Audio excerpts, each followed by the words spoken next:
Today we're going to talk about item number 2, which is mastering the basics. It's all about mastering the basics.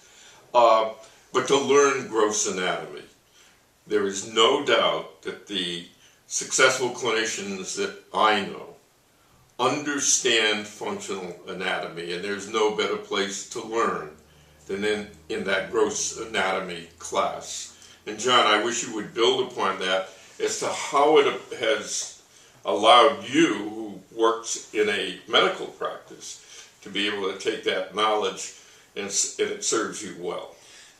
Sure. I think the key is having the knowledge of gross anatomy, because everything we are taught in chiropractic school to a certain extent is done statically. It's done within an 8x10, 10x10 exam room.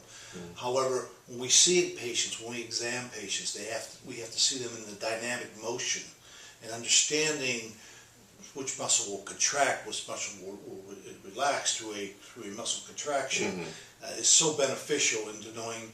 A perfect example, if I'm going to throw a baseball, I want to know which stage I'm throwing, cocking, acceleration, acceleration 2, follow through. As when the individual is going to have that pain, then I go back to my gross anatomy. It's what muscles contract at cocking, acceleration, acceleration 2, and follow through. Once I know that, it's much easier to treat that individual. And certainly as it applies to that back pain patient that comes into you, and if you don't have that intimate knowledge of the anatomy, it makes it more difficult to transpose that into a successful clinical accomplishment.